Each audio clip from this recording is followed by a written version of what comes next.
Si je vous dis Miss Pop, à qui pensez-vous? À qui? Taylor Swift, d'après Nicole.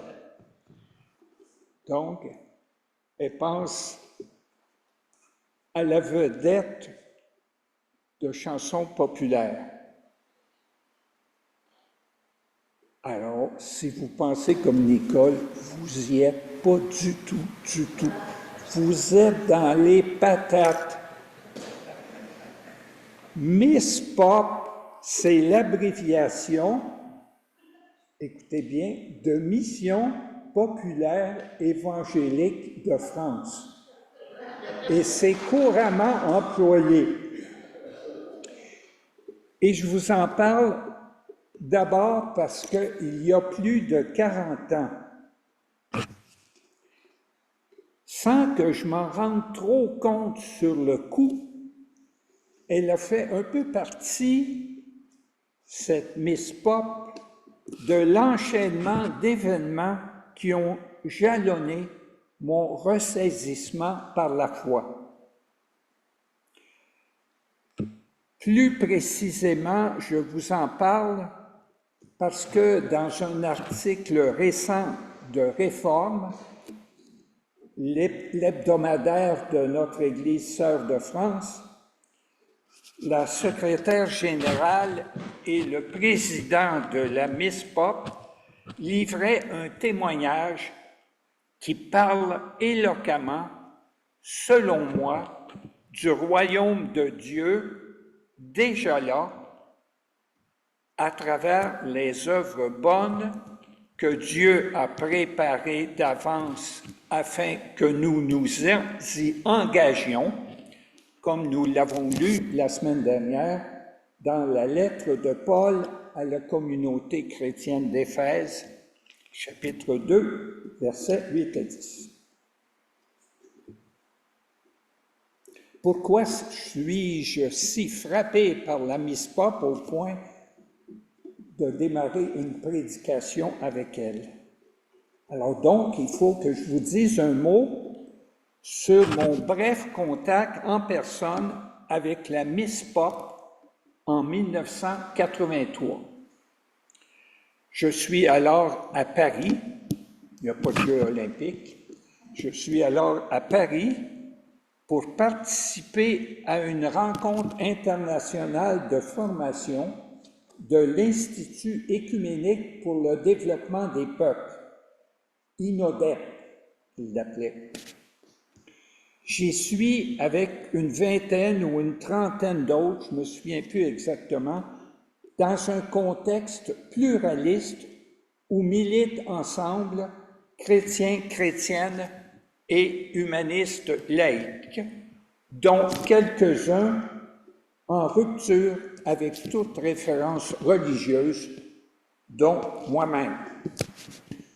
Le dimanche, jour de congé, je suis invité par une permanente de l'organisme au culte de la mission populaire. Elle m'a dit mission populaire parce qu'elle ne voulait pas m'intriguer avec Miss Pop, sans doute. Sur la base des quelques informations qu'on me donne, je suis intrigué et j'accepte. À l'arrivée, j'ai droit à un accueil chaleureux et à une visite sommaire des installations qui servent aux rencontres et à la prestation de services à des personnes marginalisées et dans le besoin. Le lieu ressemble à l'entrepôt d'une usine désaffectée plutôt qu'à une église, y compris la salle où se tient le culte. Nous y sommes debout, en cercle, sur un plancher de béton. Pendant toute la durée du culte, un chien très bas sur pattes se promène librement dans la salle, nous donnant à entendre le clic-clac de ses longues griffes sur le béton. Voilà une atmosphère de liturgie qu'on n'oublie pas. Au moment de la Sainte Seine, une baguette de pain circule dans le cercle. On n'en était pas aux stratégies sceptiques d'aujourd'hui. Et chacun y arrache sa bouchée et la trempe dans la coupe de vin qui suit. Le pasteur me met à l'aise de participer ou non à la communion, parce que je m'étais bien situé par rapport aux églises et tout dans la visite préliminaire. Je ne me souviens plus si j'ai communié ou non, que j'ai consommé ou non le pain ou le vin, j'ai communié de toute façon. En tout cas, ce fut pour moi une expérience marquante dont l'article récent du journal Réforme sur la Miss Pop a ravivé le souvenir, me rendant attentif à son message. En passant, la Miss Pop a été fondée à la fin du 19e siècle par un pasteur presbytérien écossais qui vivait à Paris. Les presbytériens ne sont pas toujours réputés pour leurs grands engagements sociaux, mais il semble que c'était le cas pour lui en tout cas.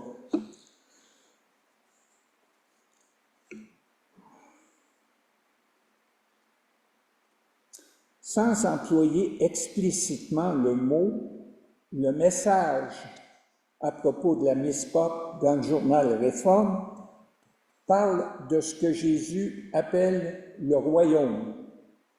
Le royaume à rendre présent ici et maintenant, tout en sachant qu'il reste toujours à venir, ce dont nous parlent les lectures bibliques choisies pour ce jour. Le texte substantiel que je vais maintenant vous citer est, à mes yeux, une actualisation de ces lectures bibliques dans le contexte d'une société d'aujourd'hui.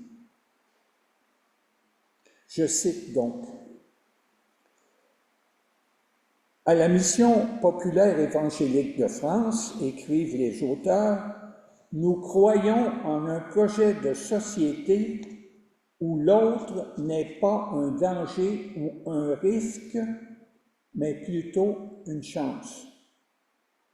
Si nous ne sommes pas capables d'inventer ce projet de société où chacune aurait sa place, un projet où l'autre est à accueillir et non à exclure, nous mourrons entre nous dans un monde névrosé et névrotique.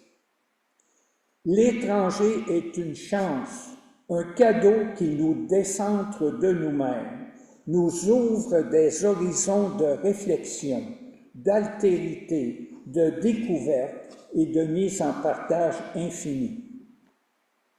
À la mission populaire, nous n'avons pas peur de l'autre, de celui qui est différent.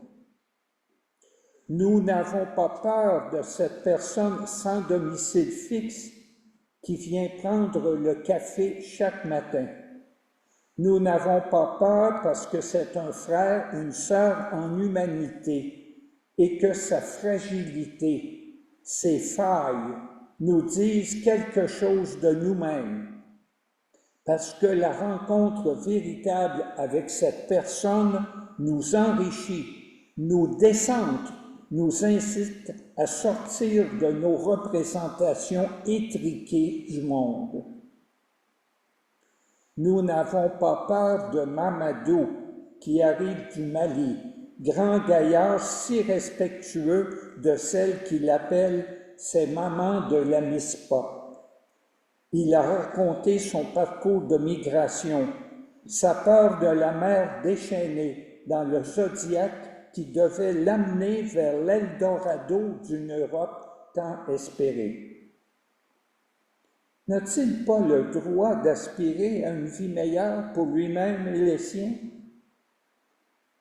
Nous n'avons pas peur de Fatima, avec laquelle nous discutons et débattons de nos religions respectives, de nos accords et de nos désaccords, de nos spécificités.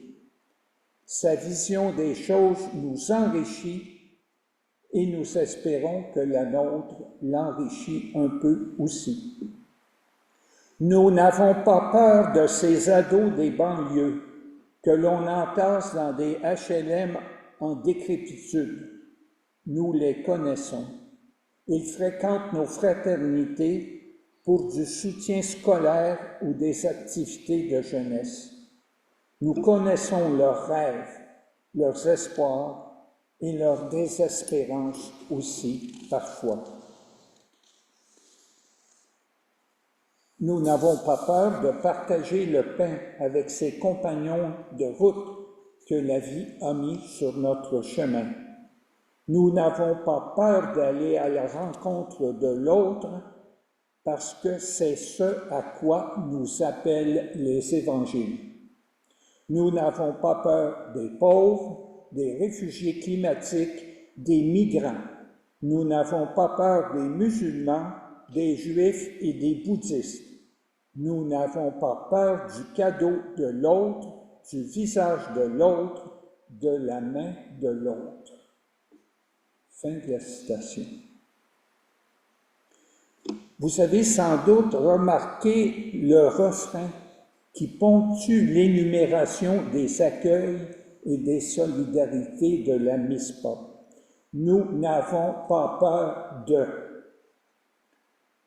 Pourtant, l'article porte comme titre « De qui avons-nous peur ?» Au dernier paragraphe, les auteurs précisent de qui ils avaient peur au moment où ils rédigeaient leur article.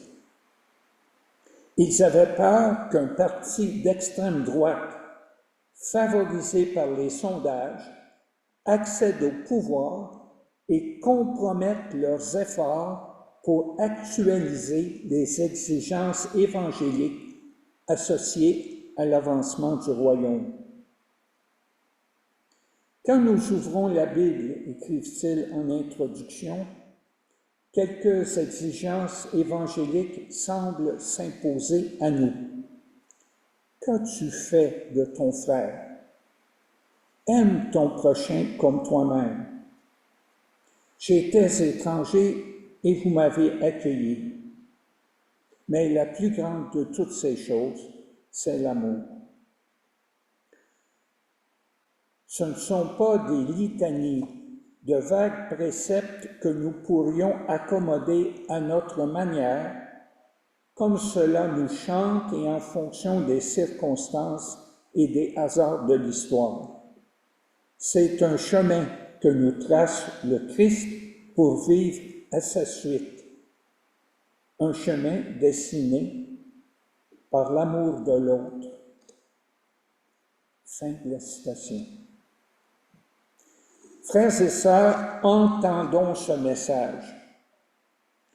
Profitons de la liberté dont nous jouissons pour faire avancer le royaume selon nos capacités et l'étape de vie où nous en sommes.